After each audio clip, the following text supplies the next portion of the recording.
3, 2, 1. You ain't seen nothing yet. Hey everybody, welcome back to the Let's Dig In podcast. I'm your host, Rich Rosendale. I'm joined by our co-hosts, Christopher Ryloff and Rachel Barnett. And this week's episode is the rise of TikTok. Yes, all about social media. And I know, as if it's not already enough to have all these other social media platforms, there's another one that people have got to keep track of. Well, TikTok is different algorithms. It's a different platform. It's a different audience. And we decided to get somebody on the show that this year had really kind of built a brand and has essentially become an influencer on that platform. We're talking about Chef Alex Dispence, who also goes by Sup Chef, and he has a podcast also named the Sup Chef Podcast. So we talked to him about how 2020 has given him an incredible opportunity on the TikTok platform from some of his posts going viral. And now he has really kind of positioned himself into a culinary brand, an entrepreneur, but also an influencer. And I believe you will see more and more of this. You've seen this even as other examples with Travis Scott and McDonald's. Expect to see more of this. And we thought we'd bring him on the show to really kind of understand the dynamic of having an online presence. What does that mean? We also have some exciting announcements that we'll have later in the show. I know you're going to enjoy it. Before we get started, I want to say thank you to our ongoing sponsor, and that is Vitamix Commercial. We're really excited to have the partnership with them. Check out their entire line of blenders. My three favorite are the XL, the VitaPrep 3, and the Quiet One. So without further ado, let's dig in with Chef Alex Dispence. Thanks for joining us, Alex. Absolutely. And it's an absolute pleasure and honor to be here with you guys. And I'm excited. So Alex, cool, man. So we've talked a little bit, exchanged a little bit of dialogue on Instagram and some messaging, and decided to bring you on to the show because, we like to bring people on that we think have interesting stories to tell. Tell us about, obviously not just like 2020, but tell us like what you do now. And obviously we're curious as to the whole TikTok, because that's a big part of like what you do now. But if you would maybe just kind of share with the audience, because there's a lot of people that they know Instagram, they know Facebook, but TikTok is almost kind of like a different world to them. So if you can maybe just fill us in on your background. Yeah, again, I'm just super excited to be here. So I started just like most people, went to culinary school and obviously had a passion for cooking and grew up in a small Italian town. So it was just like something I thought, would be a good, vessel for me, because I really always thought that I wanted to be, like in entertainment of some sort. So cooking was fun and interesting. So I thought it was like a realistic approach to a career. So jumped into various different things and made my way to the Greenbrier. So, it's been interesting. And like I said, I always thought that there was, originally I thought it was maybe like the Food Network or some type of magazine or something like that. Working for Gordon Ramsay. That was kind of the original goal, just like many people who got into this. And then Instagram kind of happened, and Facebook and YouTube. And these are things that really I grew up with, being like 27. So they were always very comfortable to me and never were foreign, always a big piece of my life, just in general. And then when I went to the Greenbrier, I got very close with Corey Siegel, and I could tell some funny stories about. I'm sure you probably get him in trouble on this show. I'm sure. Yeah, 100%. I might actually do that. No, but I had some amazing stories from the Greenbrier and stuff like that. But you guys, I think him working with you and you guys kind of like taking like the professional chef and understanding what branding and marketing and stuff like that. That's where I kind of took it to the next, my level, I guess. And once quarantine happened, or whatever you want to call it, I had a little time on my hands, and I just started making TikTok videos. I was familiar with Musical.ly, which was the app that I guess TikTok bought or took over, excuse me. And never really, just kind of watched stuff. And then I saw some like celebrities and some other chefs on there. So I'm like, all right, like, let's try this out. And it just happened. And it's been fun. It's been an amazing ride. So Alex, now leading up to in 2020, like when you first launched your account, I mean, were you still working at that time, just like as, you know, a chef position, and Yes, you kind of just did TikTok as kind of more of like, let's see where this kind of goes?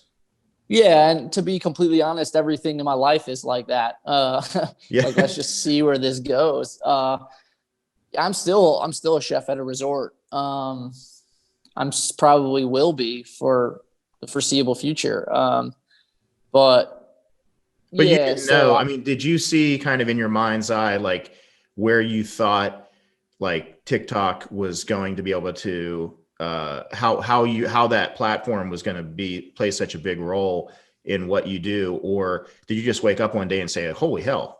Like, well, it was kind of that. Yes, I would say Yeah. it's that. I was very, very surprised. I don't know if anybody here remembers the Tiger King documentary. Yes.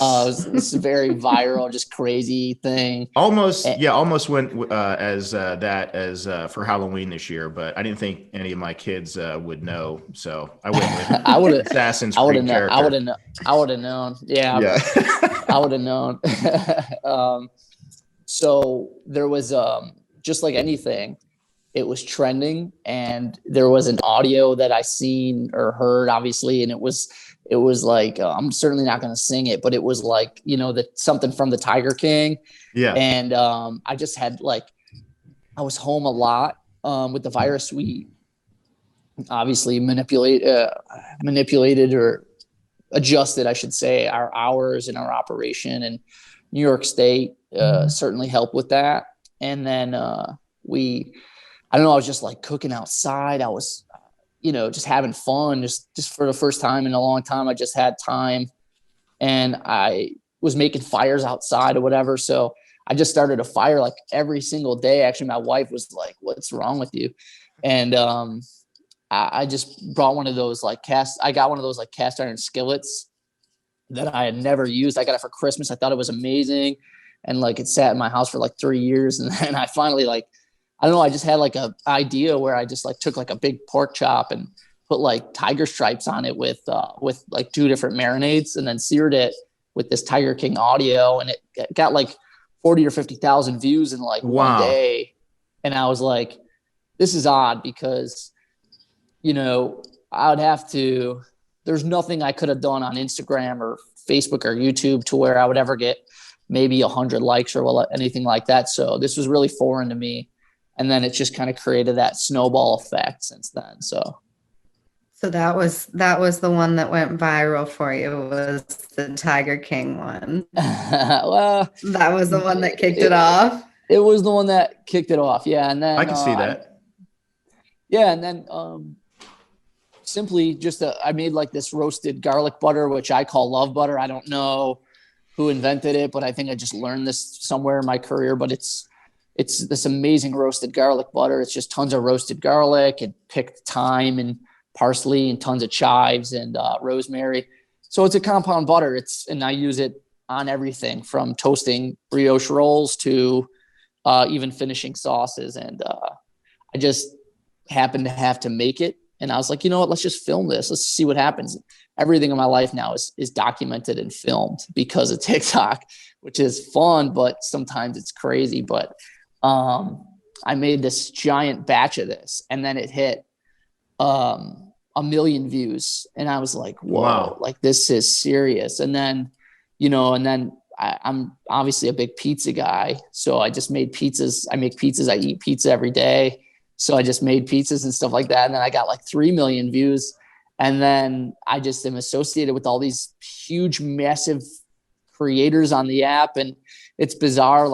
People from Food Network have reached out to me and stuff. So It's amazing, man. TikTok is incredible. And I think it's going to be one of those big players: Facebook, Twitter, YouTube, TikTok. So What makes TikTok different than the rest of the other social media platforms?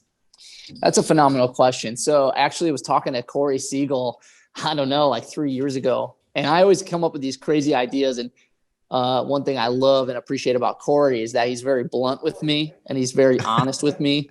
So I'll call him and be like, Chef, I got this great idea. Let's buy some stock in Tesla or just whatever. And he'll be like, shut up.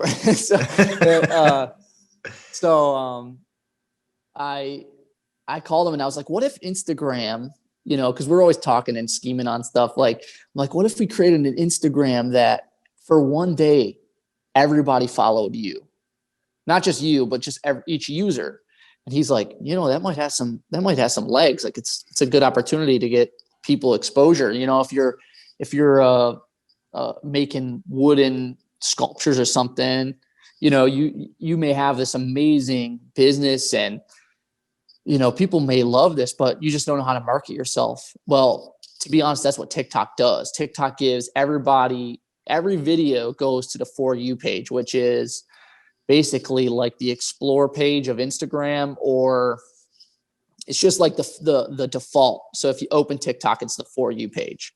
Every video goes to that, every single video. So if your video is what I would call good or like speaks to the algorithm, for instance, it stays like it's watchable, it's shareable, it's commentable, then it stays on longer. So everybody on the app has the opportunity to go viral. Everybody on the app has the opportunity to be successful.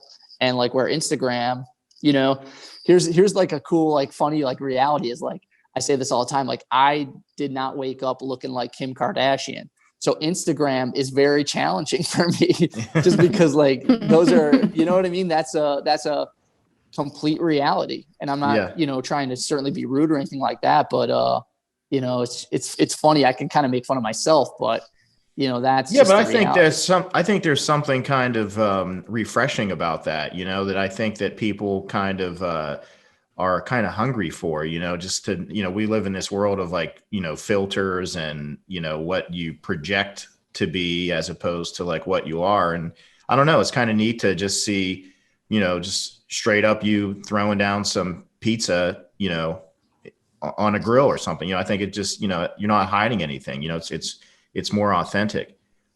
Totally correct. And anything that I do that is over edited or over thought about or complicated usually does worse than something that I just feels authentic or something I don't make up.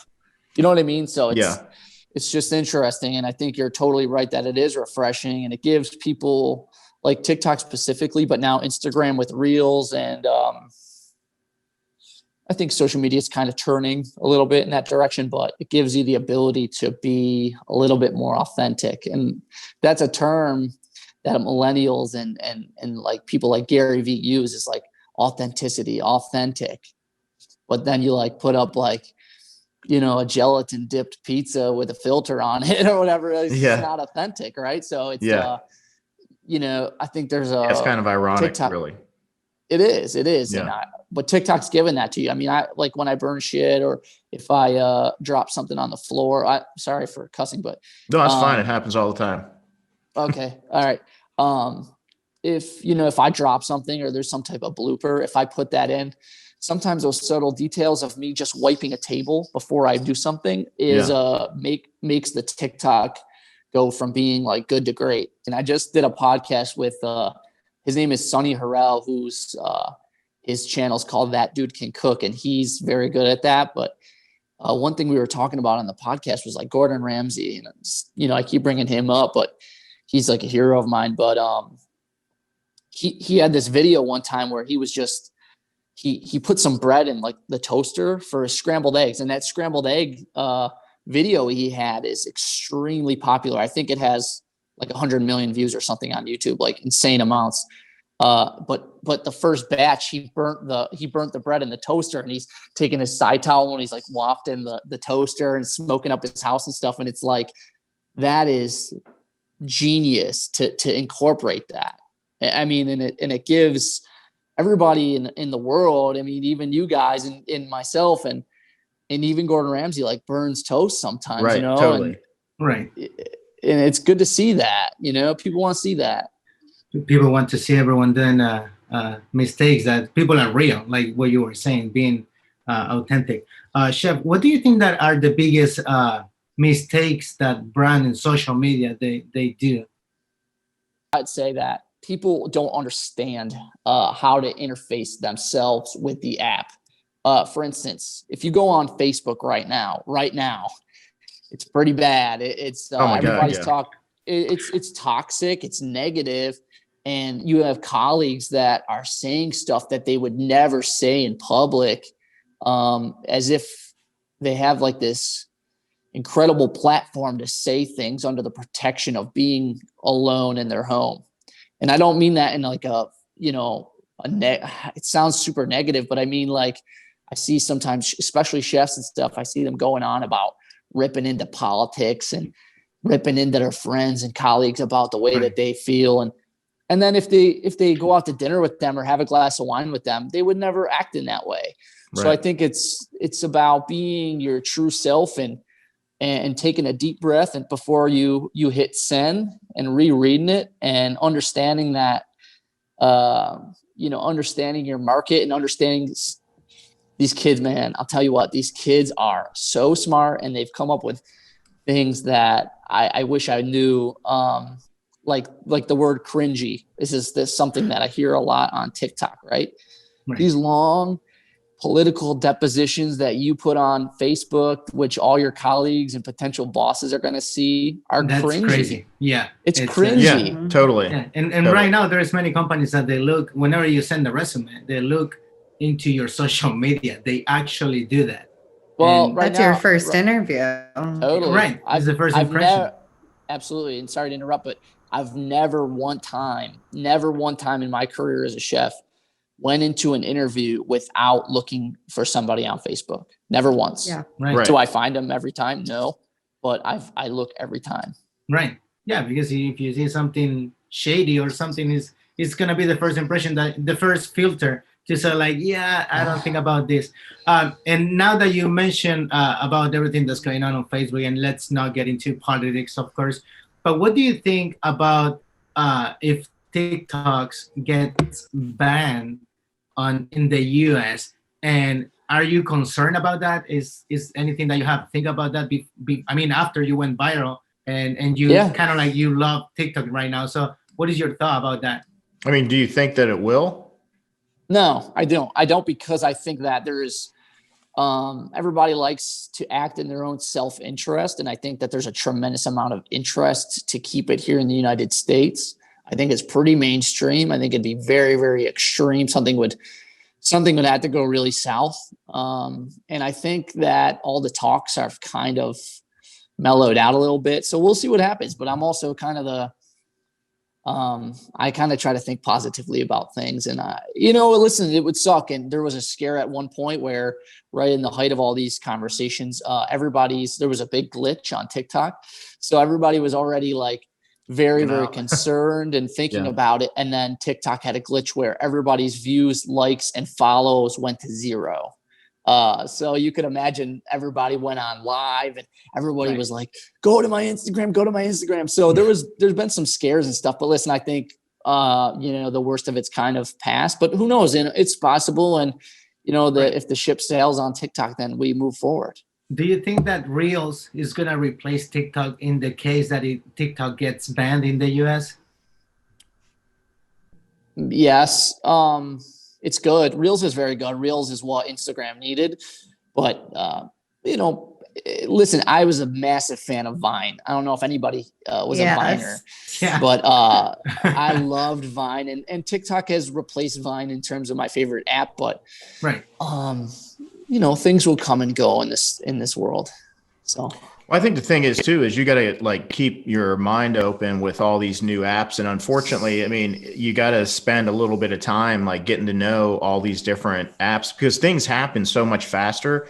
And, your you're not always going to be young, you know, every day that goes by, you know, you go further down the runway of your life, but you can still be relevant with your brand, and you got to be where all the eyeballs are. And that's why I tell a lot of people, I mean, I remember when I first did my own website years ago. I mean, I don't know, this was like, a lot of people were not even really, you know, no chefs really had like websites.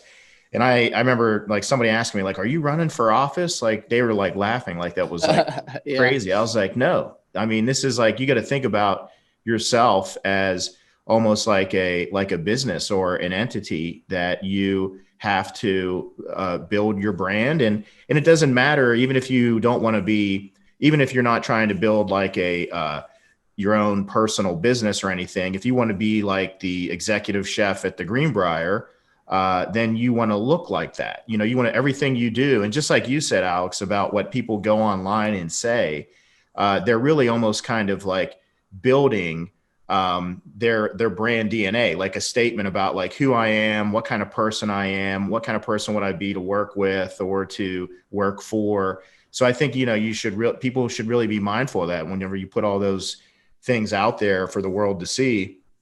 Are you going to feel that way in 5 years from now or 5 months from now? Right. You're totally right, Chef. And it's weird because sometimes it's like a caricature of what they really feel. It's Right. not even completely accurate because it's broad and over generalized and stuff like that. And just be yourself and have fun. That's what these apps were really for, to connect with people. You know, and now Twitter was like, you know, Twitter is like in this big thing right now, and it's crazy. And it's because I think that we have this, we're going through a renaissance of how we, you know, interface with tech, and it's Right. It's just the reality. You know, we are already kind of like cyborgs with our phones on us at all times. Mm-hmm. You know, and it's only going to get, I believe, better. Some people say worse, but you know, we have to kind of come to grips with how to treat each other and act on these apps. It's really important. And I totally think that, you know, in terms of just the business end of it, yeah, of course. I mean, having a website, having a brand, and having this like positive interface with these apps is so crucial. And to pretend that you're an expert is wrong. But you know, to keep learning and keep getting on new apps and talking to friends and colleagues is so incredibly important. And these apps help us. These apps help us with that. Speaking of business, what business endeavors are you on right now, Chef? We've seen you just blow up in 2020, and we know you got the podcast and your TikTok's just skyrocketed. Like, what else are you getting into? I'm just trying to just see what the world brings to me, the universe brings to me. You know, I appreciate wearing the t-shirt. It's amazing. And I got my Sup Chef merch, of course. I love it. It's this big full circle moment for me, to be completely honest. Like, if I can tell a quick story, was at the hotel. Can I tell a quick story? Yeah, of course. There's no script hotel. here. Okay, it's good. It's a good one. At the hotel, I first started. I was helping Corey with Team USA tryouts, and we had never really spoke, Chef, and it was maybe my first week or so, and I was in the bunker kitchen because Corey and I come from the same. We didn't know each other before the Greenbrier, but we came from the same chef and stuff like that. Came from the same hometown. So he called me, asked me if I was willing to help, and I never worked in a restaurant really before this. So the Greenbrier was like this crazy place, and I was terrified of my own shadow, let alone all of you guys.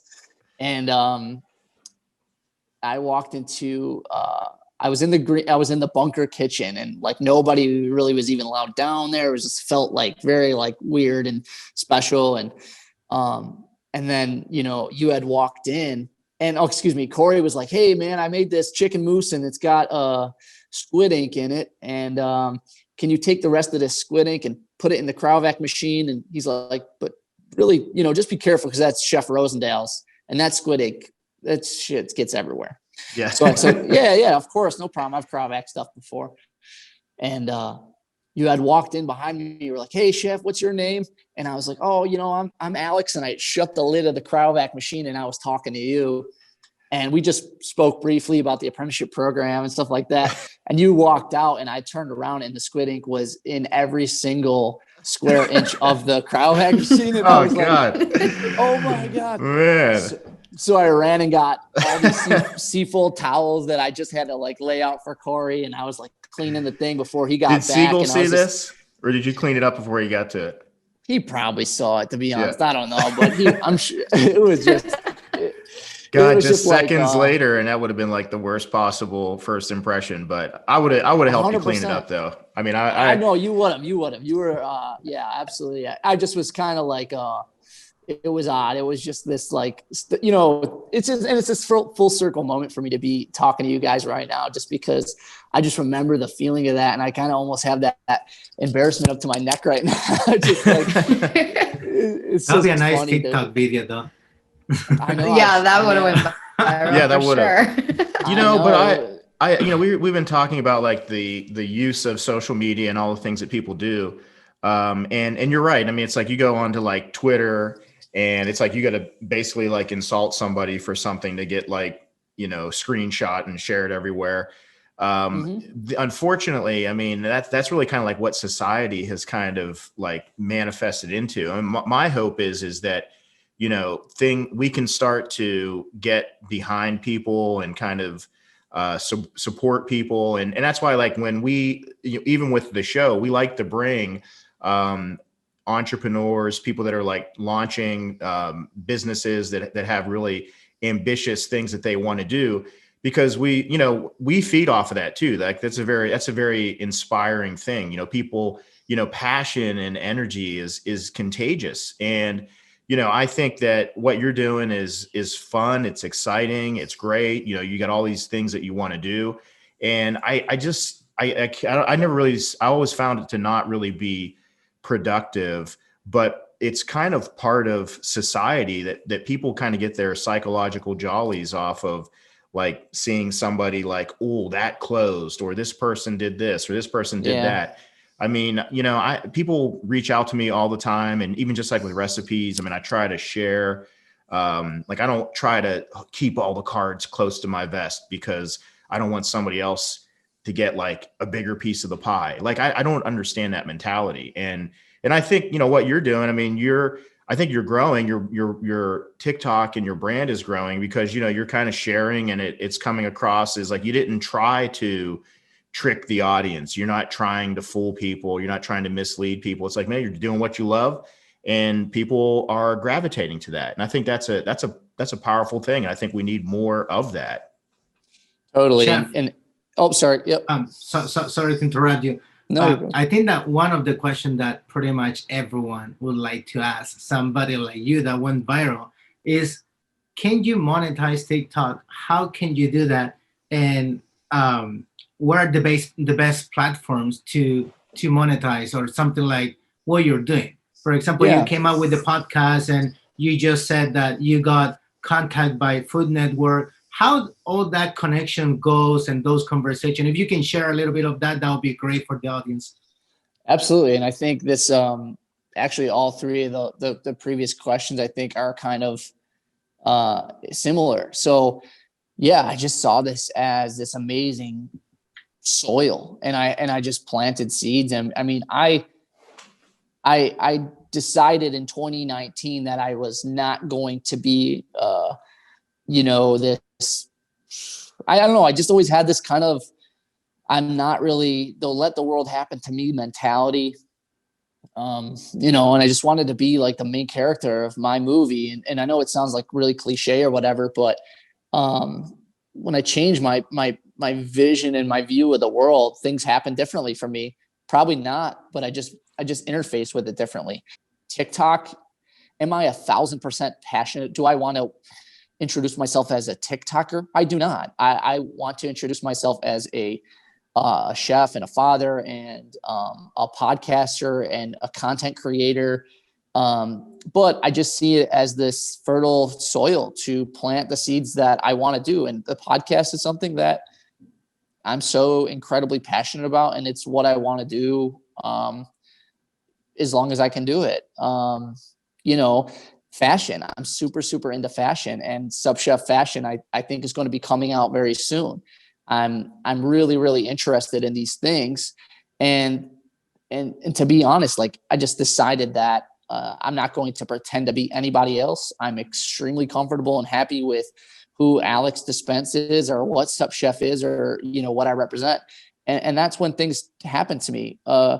In terms of monetizing TikTok or YouTube or Facebook or Instagram, of course, it's so incredibly fertile in terms of the, what can happen over there. TikTok's new. This year is going to be a big year for TikTok because all these companies have seen what happened in 2019. 2020 kind of happened to all of us. And then 2021, people are going to put some big, serious marketing money into TikTok. So, but it's getting pretty heavy over there, man. There's some amazing creators. It's very, very competitive now. But when I first started, there wasn't a tremendous amount of food TikTokers. But yeah, I made some money on TikTok, to be honest. And it started off as, hey, just like I did with Instagram, like the company Till It, I'll be very candid. They were very supportive with me, and I had no following, and they just sent me like a free apron once in a while and whatever. And we went back and forth on social. That's kind of how it started. And then it turned into, okay, well, we'll give you $100 for a TikTok, just promote this. And then, okay, we'll give you $200. And then I called friends and we talked and conversed and figured out what's the real metrics, because this is all uncharted territory for me. But now it's very good. It's very good. Right. I also think that with all the brands too, that you really got to have a passion as a content creator to also like bring value to the brands that you're working with, to the partners, whoever they are. Like, you don't want to just be like, oh yeah, I'm gonna hold in my hand a bag of these peanuts, and it's like, I hate peanuts, and it's like it's got to come across like it's got to be real. And I also think like marketing. You can come up with ideas to market something organically, naturally. Like, you're not like, maybe it's a cheese that you're using on the pizza, but it's kind of like, it's actually kind of it's not like a commercial, like it's in your TikTok, it's in your video, or in your Instagram feed. And I feel like that's really, that big brands should be looking at different forms of media for marketing, because that's where the eyeballs are. And I think it's really compelling content. You totally nailed it. I'm only taking deals that make sense for me. I mean, I get stuff that's odd and stuff like that. And I don't really consider anything that doesn't fit my brand. That's always been my stance. I'm very fortunate. Some of these kids are 16 and they have 5 million followers. I don't know what I would do with that if I was 16 years old. I just you get in a lot of trouble. Yeah. I think so. It's crazy. I just do. I've been very fortunate to be in the seat I'm in right now, because I've been able to grow, and I've had some experiences with being a chef that prepared me for the, just the uncertainties and having to adapt and stuff like that. But you're totally right. They're coming. Every day I see a new company. Arby's is huge on TikTok right now because they're interacting with the audience. They're not a stale, stagnant, no offense, but 70 or 65-year-old guy who went to marketing school in 1970. They're young, their kids are vibrant, and they're having fun, and that's what people want to see. The world is so negative. It's time for companies to turn into lighten up a little bit too. Yeah, totally. Yeah. I mean, Arby's and Wendy's Twitter is phenomenal. I suggest anybody go check that out. They roast people and stuff like that. It's hilarious. Yeah, McDonald's too. McDonald's and Dunkin' Donuts. They've gotten in some collaborations with some different brands as well. But yeah, absolutely. It's almost like some of those bigger companies those bigger brands that have been around, it's like they've been kind of lethargic, kind of slow to kind of embrace. But once they have seen it, they're kind of really putting a lot more firepower into it. You can tell. But still, there's also a lot of individuals or like small restaurateurs that there's still a disconnect. Like I think people are so busy with the day to day that they get caught up in the thick of thin things, like on a daily basis. Like I got to run in my restaurant and doing this and doing that. And meanwhile, there's like no social media presence, or they don't have, we've been doing an online menu since I don't know, like whenever Roots first got open. So we didn't have to pivot and scramble to try to create like an online platform for carry-out food. So yeah, definitely it's important, but not everybody sees that yet. Totally. And it's probably always going to be that way in a sense. And I'm sure that there's some people that's their vision, is they don't want to be in a public space. They're just a humble servant, and the food is what they wanted to be involved in, and that's okay. But good luck. It's not easy anyway. But there's some amazing restaurants in Buffalo, New York that are have this amazing social media presence, and because of that, they are top guys in Buffalo. And I don't necessarily know if they have the best food, but they are the top people because of their social media presence. So about the podcast, how did you come up with the name, the Sup Chef, the concept of that? I sense that there's like culinary origins with this, but I can't recall where. No, totally. So to be honest, I think a lot of it stemmed from the hotel, is because like, I think I told this story on the podcast, was like with my first episode was with Corey. I thought it was fitting. Oh, wow. Okay. We should have brought Corey onto this one, but next time. Yeah, next time. Well, that would be fun. So obviously at the hotel, it was like this thing about how everybody had, especially with you, where you created this environment where everybody respected each other, and you called people chef. And, and again, I'm not exactly sure if it was like because you had a huge brigade, or it was or a combination of that, as well as being, just respecting the industry. But like, I remember showing up my first day and everybody was calling me chef, and I was like, what's going on? And then, so it was like that. And then it was, everybody called you chef, like it was your first day. And it was just different and odd to me, but in a great way, of course. But then like when the chef leaves, you know what I mean? Then like Corey would come up to me and like, what's up, chef? Or like Danny Sterling be like, what's up, chef? So then I've just answered the phone to my culinary colleagues and comrades for almost 10 years now, like, what's up, chef? So I just thought it was like this fitting thing for me, just to kind of break down a little bit. It wasn't as methodical as I'm talking about it now, but it's just kind of like this breakdown of like the chef behind the behind the scenes a little bit, Totally. No, I think it's super fitting. And actually one of the reasons, obviously, yeah, it kind of creates like a certain kind of environment and discipline at that time, but also we had 195 chefs working in a place. I couldn't remember everybody's name. So right. And it'd be like, you'd learn one batch. I remember flying over to the Philippines, and by the way, I would go to like every culinary school that I could for job fairs, but also we would go over to the Philippines and we would hire like 75 culinary students at one time on an interview. It was crazy. But yeah, trying to remember everybody's name. So chef is a good one to use, but I love the origin. It's a good placeholder. It is. So, Alex, if you don't mind, we're going to take a quick break. Sure. And then we will be right back to continue with the show. Hey, everybody, we're going to get right back to the show. But first, I wanted to give you an update that we have a brand new webpage for the podcast.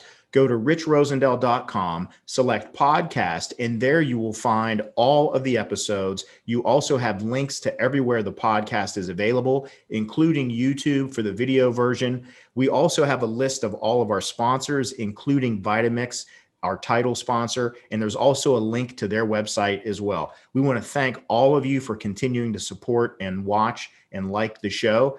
Please share with all your friends and let more people know. We appreciate the support. Now let's get back to the show. Okay, welcome back, everybody. We're going to continue on with the show here with Alex Dispence, and wanted to get into something that he and I first kind of started talking about here recently, and that was doing a class. You guys all know that we've been doing classes for several years since I left the Greenbrier, and we like to partner with people that we think are experts in the subject matter, everybody from Jan Bernard Lejard to Jamie Simpson, Phil Tessier. We've had really great partners, and we're super excited to be partnering up with Alex on a class that is going to be built around social media and branding. We think that there's a ton of people out there that could really use the insight. Maybe they're not really sure where to go, because frankly, there's really not a lot of places. But Alex, wanted to ask you, like, what do you think, as we're kind of in the early stages of launching this for next year? What do you think are some of the resources that you would want to offer in a workshop that you think that a lot of people out there, they don't really know, like what's important? Like, does a chef even need to have a social media presence or a restaurant? So what would be kind of your vision and some of the things that you think would be great resources in a workshop? Yeah, I think it's just there's a lot, and I think we have to just absolutely understand the goal. And when I say we, I mean you as the individual. I think you need to really be able to look at yourself in the mirror and say, what do I want to do here? And social media to me is like Odin giving Thor this hammer. It can be this phenomenal weapon, but it's made to be a tool, right? So it's just about understanding what your goal is, and I think how to interface with these new apps and jumping into new apps and listening to podcasts and associating yourself with people who can help you create a better social profile. I mean, last year at this time, Chef, you said the word peanuts, but that was me, peanuts. I had nobody listening to me. Nobody cared. And it's because my goals were not oriented with my social profile. My brand didn't match my vision and my goals. And because of that, nobody cared. And I don't mean that in a, boo-hoo me, type of way. I just mean that social media is like the smile, it's the eyes, it's the first impression of somebody. So when you're not, you have this misleading or not completely aligned social media presence, it doesn't match, and it becomes not interesting. It becomes almost fake, and people see right through it, especially with the way that I was trying to do stuff. It was fake, right? So as soon as I understand my goals, the vision, the road I was on, the runways, as you like to say, then I was able to really make a difference. And now we're looking at like 6 million views across my whole social media profile a month. It's bizarre. Wow, that's amazing. It's bizarre. And I don't know how to completely contribute that to one certain thing, but I think it was just the mindset of understanding what my goals are. What do I want to be in this place? That's the planet, and asking the universe to just be kind to me. It's been a journey. Well, you actually you hit something that I think is like really connects with something that we've done in our branding class. And we've told people that before you can really kind of go out there to the world and create your content, we say to like find your voice. Like, what is it that you want to say? Like who you are, not to find someone else's voice or to find someone else's goals or messages, but just like what you said, it's like you really kind of found yourself, like with what you want to do, like who you want to be, instead of trying to say, well, I think this is going to get some traction. Yes. And it seems like that's almost like the first step for anybody, right? Totally. I mean, the best story in this is that I used to call the chef's garden, and I would get a box of produce, and I would plate up this thing that looked I would just try to look at like 11 Madison Park or your, to be honest, your stuff or whatever. And I would just try to duplicate and replicate. Now, those words seem great, but they're not. To me, Right. they're not anymore. And as soon as I disconnected or cut the string or cut the cord or whatever you want to say with this fake reality that I need to be somebody else, and I just could be myself and understand who I am and be happy and accepting of what I want to do in this world. Because I would do this, right? I would make this dish, and it's like this braised quinoa in a mold, and then there's this carrot puree, and then there's like these beautifully roasted heirloom carrots with all these flowers, and it like looks like, not as great as something that you would do, or Corey, or anybody in this group. Like me as a chef, like I'm not nearly as talented as a lot of these guys, and I keep like trying and trying and trying and trying, and then I'd like be like, oh great, let me snap a picture of this, throw it on Instagram. Corey's gonna like it. Maybe Chef Rosendale will follow me. Maybe if I tag Thomas Keller, he'll think I'm cool. Yeah. And then I'll be like, all right, sweet. And I'll throw it out and go get a pizza and a diet and a cherry Coke, because that's what resonates with me, because I'm from Buffalo and that's me, But I think that if there's anything, and again, when we do the podcast and all these initiatives, the classes, we do want to bring value to everybody that's a stakeholder. I mean, obviously like brands and collaborators, but also the people that are looking for some direction. And you almost like freed yourself from like finding like your, like what you enjoy doing, because now you're probably happier doing what you're thinking about and the things that you get excited about. And by the way, I mean, a lot of times I'd rather go have like a pizza or a slice of brisket than sit down for a tasting menu a lot of times. I mean, it's like the things that are craveable. I was just 100%. going to say, Chef, you use that word all the time, craveable. And when I remember when Alex, when you first started your, really blowing up on TikTok at the beginning of quarantine, it was like, this stuff is craveable. I remember you did some cookies, s'mores thing over a fire. And that's the kind of stuff that people want to see, is craveable food. Like that, people were sitting in their homes and they were seeing that and they're like, damn, that looks good. And that's what I want. Well, and I gotta be honest, and a lot of this stuff has come from like my time at the Greenbrier or the Vintage Club with Kevin Walker. Like when I did cold food and stuff like that, looking back, like the value I took away, like I'll never forget like Corey being like, that doesn't look tasty. Okay. And then be like, yeah, okay, whatever. Like, let me fix my tureen. Let me add more purple or whatever, and just being wrong, but here's the deal. Like your food needs to look tasty on Instagram or on TikTok or craveable or whatever those words are.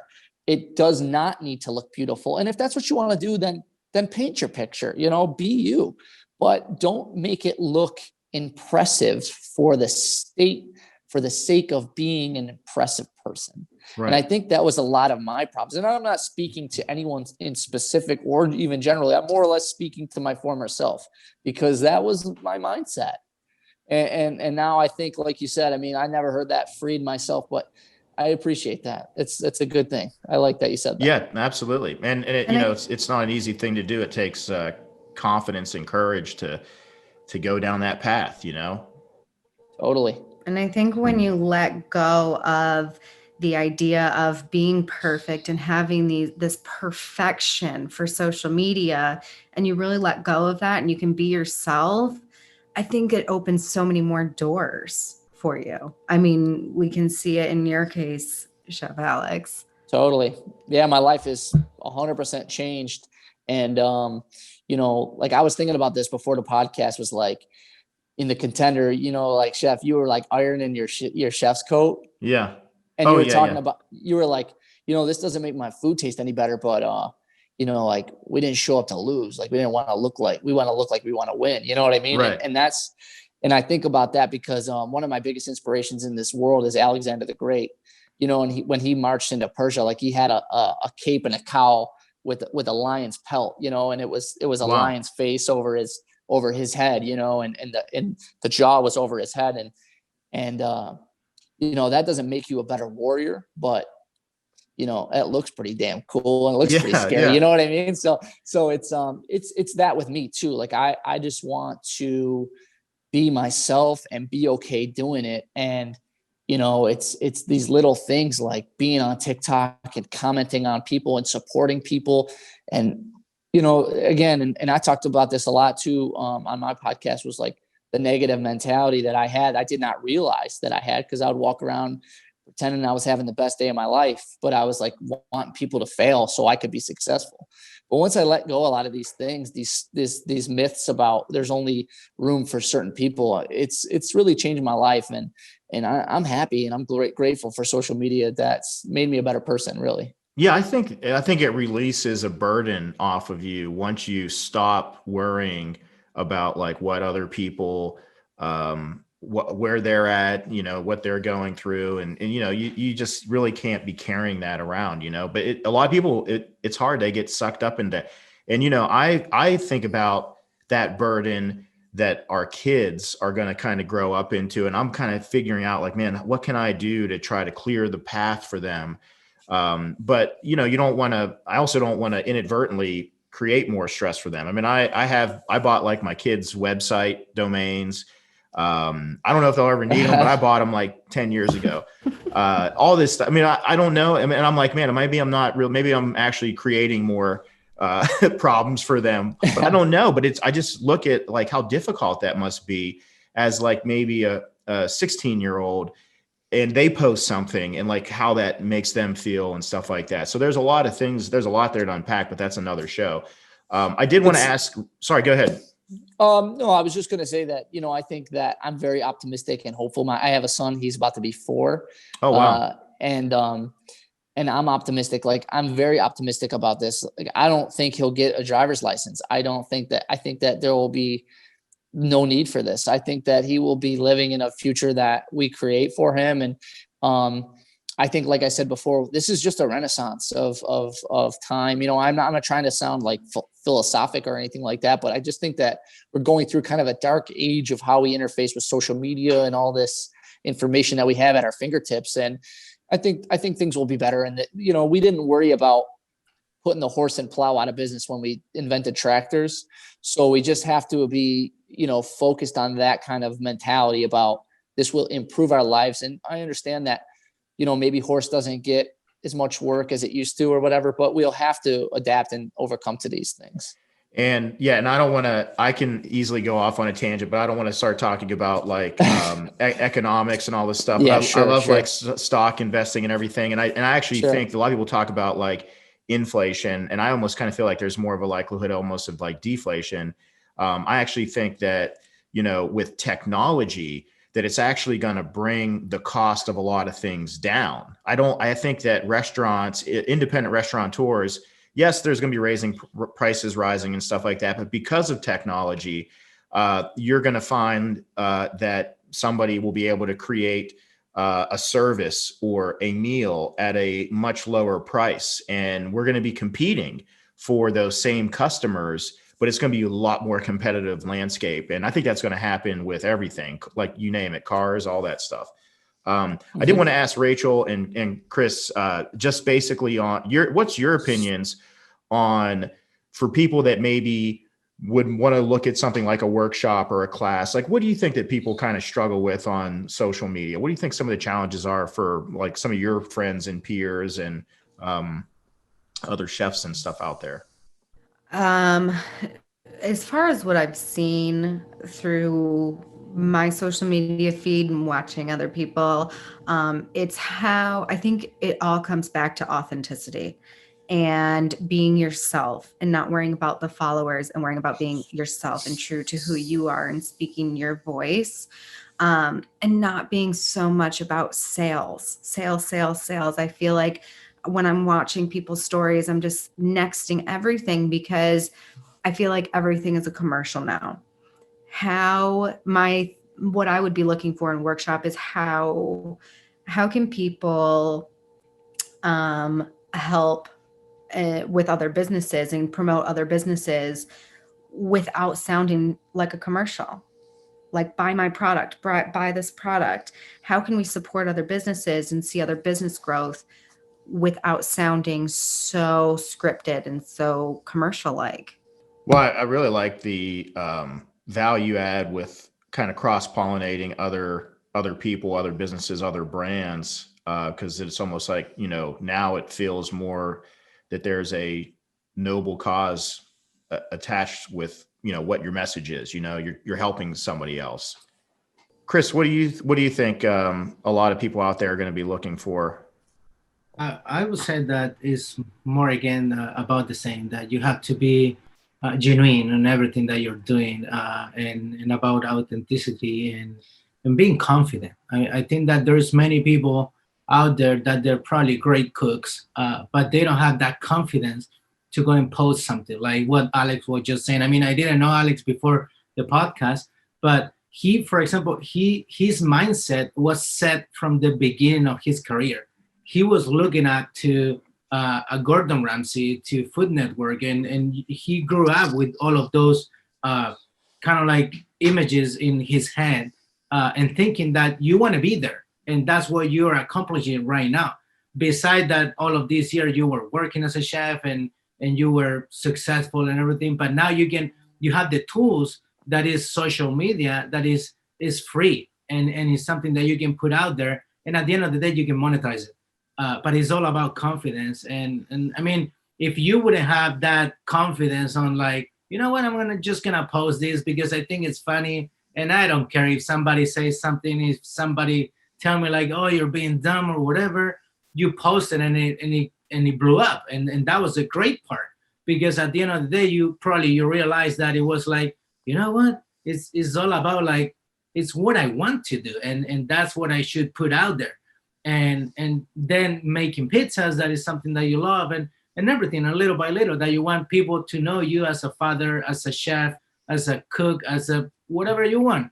I would say that people are going to be looking for, mostly it's going to be for that little click that you can make in the workshop and tell them like, you know what, just do it, just push yourself and put it out there. There's nothing wrong. If somebody of you, because for sure your friends, for example, like you said, probably Corey is gonna text and it's gonna be like, yeah, you shouldn't have said that, or something like that. And that's gonna happen all the time. Or maybe Rich is gonna tell you like, yeah, I don't know if that's the right thing to do at this precise moment. But at the end of the day, it's what you want to do.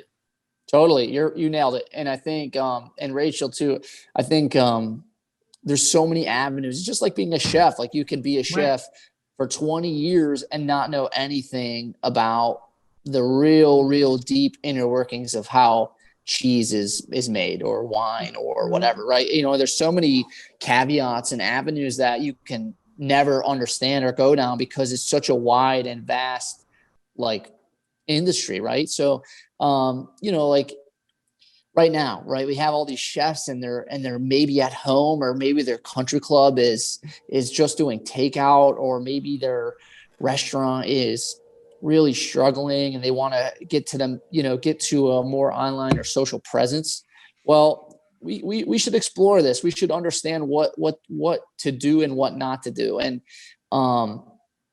and you can listen, here's the reality. I've sat in a bunch of marketing meetings. I've been on conference calls with people who have 100,000 followers, and they are telling you what to do and what not to do.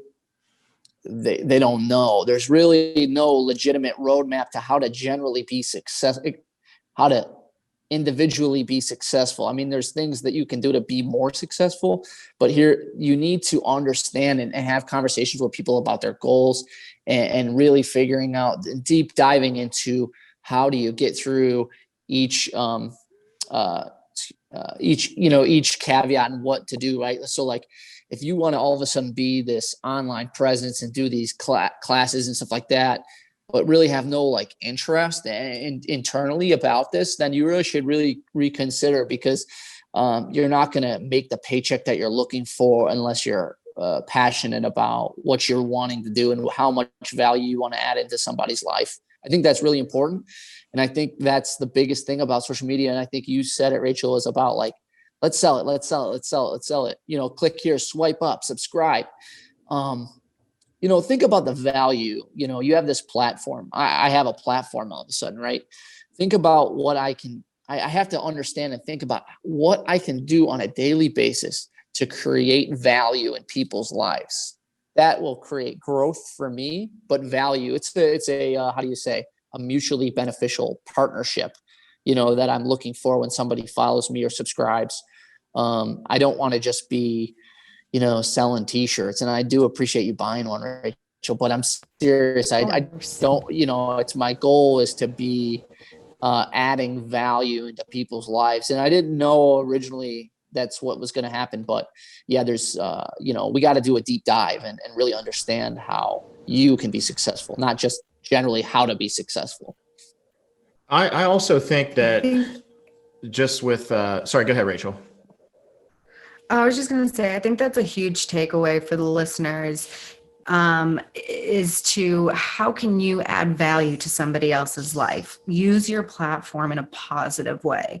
Like we were talking about earlier, we see all this negative on social media. We see people bashing other people or, bad mouthing in politics, and use your social media as a platform to promote positivity and promote and encourage people to go out there and be themselves and do their own thing, and like use it as almost like a go you kind of thing. Well, and also too, I think this is also just like with social media. I think just with business as well, whether it's a restaurant or you make a product or you have a social media page, whatever it may be, if you're in that game just for the money or the wealth that you think that it's going to create, you'll run out of gas. I honestly feel like I've never worked a day in my life. Most people that know me will say I work my ass off every day, but I love what I do. I don't even, a lot of times, I'm not even looking at, the financial aspect as closely as I should. I mean, I am very aware of it. I mean, you do have to have a model in place that works, but you've got to be passionate about whatever it is, and go make a whole bunch of mistakes early as you can, until you find the thing that you say, I'm really good at this. I really love doing this. And I think I can make the kind of lifestyle that I want to have for myself by doing this. And then you will have tremendous wealth. It doesn't matter what's in the bank account. You're going to be wealthy. You totally nailed it. I mean, here's kind of like another reality for me is, listen, I said this from the start. I got into cooking because I thought it was a gateway. Again, I'm very interested and passionate and love cooking, right?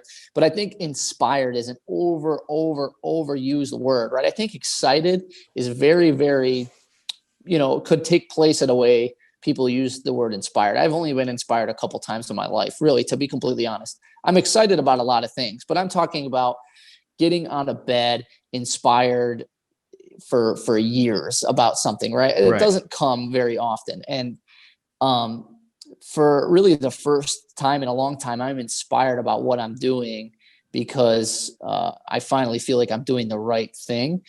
Again, I wanted to get into this cooking / entertainment role, right? But then, as you know, Chef, as everybody knows, there's not that's not really a thing. It seems so far-fetched and only certain people are going to get that. And you got to just figure out how to be a country club chef or a chef at a resort or whatever. Right. But, I put aside those childish dreams. Right. And went grinded every day and figured it out. Right. But, I'm sorry to go on this tangent, but it's important to me that I tell people that you can reconnect with these childhood dreams and really go after them. And it's not impossible.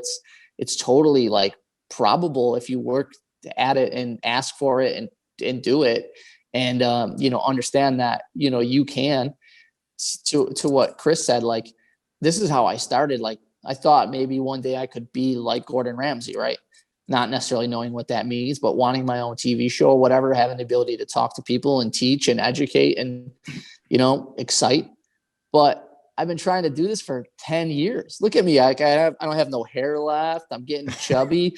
Like there's it's stressful. It's stressful and it's not necessarily been easy, but now I feel like I want to help people so that they can understand that they don't have to make the same mistakes that I made.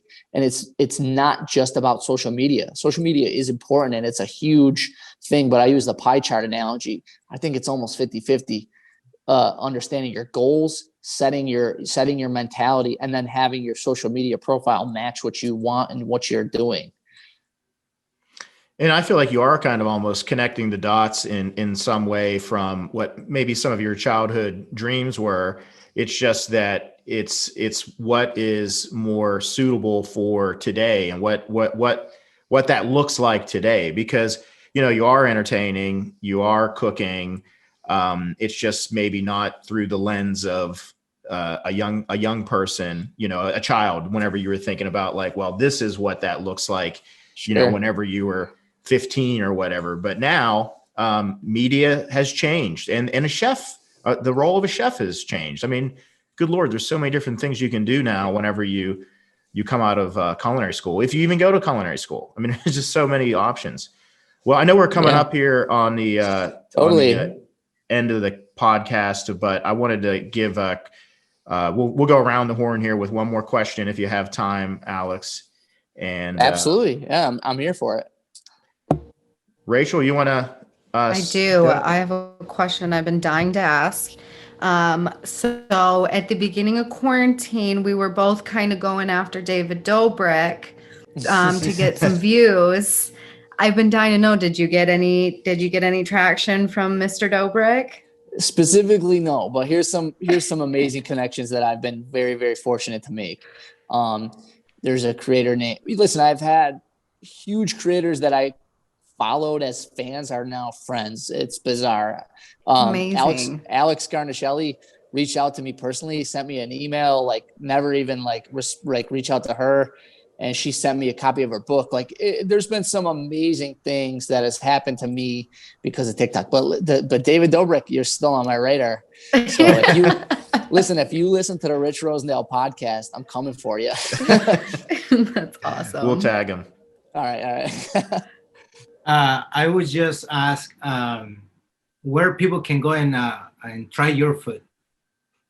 Right now, to be honest, it's a little odd. I got to be honest with you. People ask me on a very, very regular basis where they can find me. And I have chosen to take a little bit of privacy just because I never thought in a million years that I would have 500,000 followers, and it's trending in a direction that it's going to be more. So right now I'm in Buffalo, New York, and my DMs are completely open. If you want to reach out to me on Instagram, feel free. We can connect. But I have Alex, chosen. Do you do any pop-up dinners or anything like that? As of right now, I am not doing anything like that, but I am looking to collaborate. I am in New York, so things are a little touchy, but I am certainly looking to collaborate in the near future with other creators and chefs. And I'm really excited to get, my virtual, right now I do like a lot of I give people virtual pizzas and, just to try to make people's day and stuff like that. But I'm going to be doing I want to be doing some real food and service in the future. So that's awesome. If people are behind the times and don't follow you yet, where can they find you and where can they find this awesome Sup Chef merch that I'm rocking? There you go. Listen, the Sup Chef merch is through an amazing company in Buffalo, New York called Positive Approach. Everything, I got to get a little quick shout out to Snip Feed, which is an amazing company that I'm really happy to be partnered with. And they do an awesome link aggregation system. So if you ever heard of a Linktree, throw it out right now and jump over to Snip Feed because they'll create an awesome personalized link for you, as well as they give you the ability to monetize, for instance, your recipes and stuff like that. So jump over to Snip Feed. I can do that. But yeah, Instagram at Sup Chef, YouTube, that's where the podcast is. So I'm really excited about that. And again, it's at Sup Chef. I've kind of changed everything over to Sup Chef at this point. So I kind of killed Alex Dispence and I'm only Sup Chef now. So Great. Well, that was actually going to be my next question, was where people could find out more about you. And I would say I would use the time to say that let's look forward to inviting people to the workshop and building more of a collaboration with you together. And also, too, I want to encourage people, any listeners out there, that I know there's a lot of people that are like, I'm on Facebook, but I'm not on TikTok, or I'm on Instagram, I'm not on TikTok. This is a great way to immerse yourself, go sign up an account and go follow Alex at SupChef. And you now can say that you know somebody on the platform. We're on there too.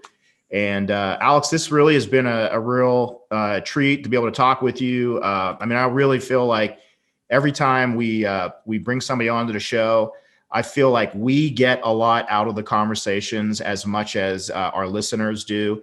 And I just think, I wish you the continued success. I mean, I know, there's no doubt you are totally on the right track, and it's exciting to watch. And it's just really been great spending some time talking with you today.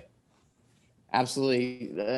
Guys, thank you for your time. And I'll tell you, I'm so excited to collaborate with you guys in the future, and I'm really looking forward to that. And I just appreciate everybody's time. It's so time is so extremely important, and it's valuable to people. And I hope that, I just hope that we can continue to be positive and just keep, plowing through this forward. Because like I said, I think we're really in this renaissance of the way that we interact with each other and interface with social media and the digital world.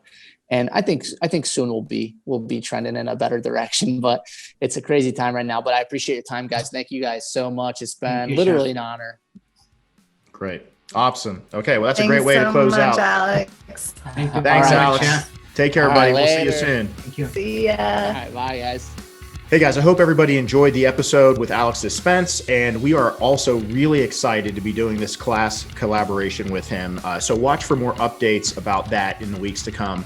And also too, I hope that you took from that conversation, like I did, that even in the midst of this crazy year that we've had in 2020, that you can still do something that's amazing and that you can make your mark. And Alex has proved that he found his voice just by trying things, and he's got all kinds of momentum now. We're so excited for him. I know he's got so much runway.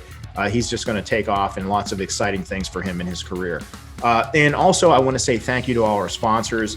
Vitamix, our title sponsor. Check out their entire line of blenders.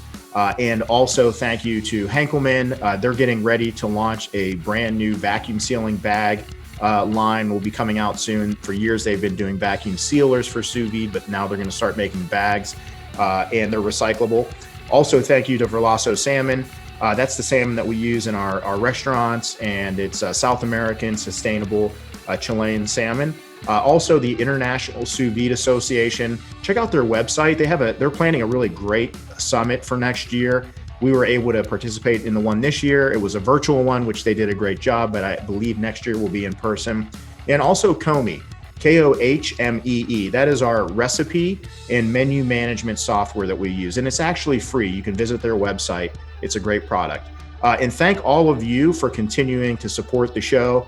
Please like and subscribe everywhere that you can, and share these episodes with any of your friends, anybody that you think might be interested. We really appreciate the support. We enjoy doing what we're doing. We are inspired by these guests as much as you are. And we'll see you next week. Have a great, safe week. Thanks.